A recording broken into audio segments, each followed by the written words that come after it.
What's up everybody, and welcome to the 30th PHP tutorial. And in the last tutorial, as you can see, we had a function to test whether the user's name only contained letters or numbers. So if we had name Bucky with a $sign or something, when it registered we gave him the error message, username must only contain letters or numbers, so we check for that. But in this tutorial I'm going to show you guys how to check if the username has already been taken. So once you're trying to register for something on any website and you click register and it says, we're sorry, but the username is already in use, that's what we're going to be testing for today. So by the end of the tutorial we're going to be checking if the username only contains the letters and number, and also if the name was already used again. And don't forget to watch these videos in high quality. And again, for the last time, if you have any questions on your code or anything, you have to post it in the forum on my website, thenewboston.com. I never check my YouTube messages, so post it on thenewboston.com and I can help you there. Now, here is our old tutorial that you guys already learned from last time. This is the function that tests whether the username is alphanumeric, which means contains only letters and number. If this is true and it passes this test, we want to make a different test to test for duplicate names like I just showed you. So let's just add a comment so we know what we're doing. Test for duplicate names. I know I spelled it wrong, don't comment me. The first thing we need to do is look in the database to see if the name has already been used or not. So the first thing we need to do for this is make a query or an action to check the database.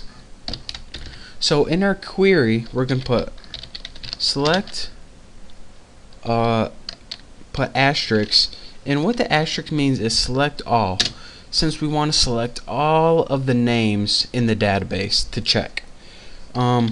Select all from users, and remember I told you guys to make a table called users where username, and remember I told you guys to make a field in that table called username. Select all from the table users where username equals where the username is equal to, and we're gonna look for this right here. Since this is the variable that the user posted, this is the input whenever they entered in that form.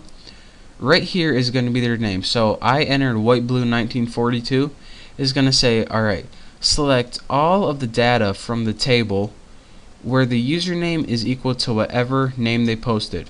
So it's going to look for white blue 1942 in my case.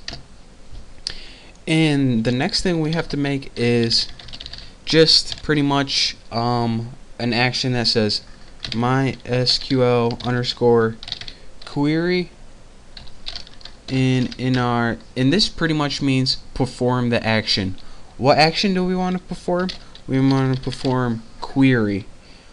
Since whatever you name this variable right here, that's what goes in this variable. So if you name this variable applesauce, you put applesauce right here. So this is pretty much saying, alright, what action do you want to perform? Go ahead and perform that action. And what this is going to do is, this result is well, I just told you guys, I don't need to tell you guys again. The next thing that we were going to want to do is make a variable called num, and this is going to be actually a number, and this is a built-in function called MySQL _num_rows. And in your parameter, type in the action where you want to test. And what this is going to do is get all of the rows that your action found. So if there is one username called whiteblue1942, the variable number is going to be set to 1. If there's none, then it's going to be set to 0. If there is 2, then it's going to be set to 2. So we need this information so we can test whether or not we should allow the user to keep going and register or not. So let's go ahead and say if the variable num is equal to 0, Then we want you to build the rest of the code. But if else, and why do we need an else statement? Because this is the code that's going to execute if there is already a name in use. So whenever there is a name in use, what code do we want to execute? We can echo on the screen, but I'm gonna have you take it to another website. I'm gonna have to say name in use.html, and let's go ahead and put that in double quotation marks. So here is what we have built so far. The first thing it's going to do is test if your the name that they entered only contains letters or numbers. If it doesn't, and it contains letters or numbers, it's going to take you to a thing that says invalid name. The next thing we want to do, if it passes the test, then we go on to the next step, test for duplicate names. And it's going to select all, it's going to run through the database and look for all of the instances of the name you posted, and if there are no instances, then we're going to execute this code right here, which we didn't type in yet. This is going to be for the next tutorial. It's going to be a next step.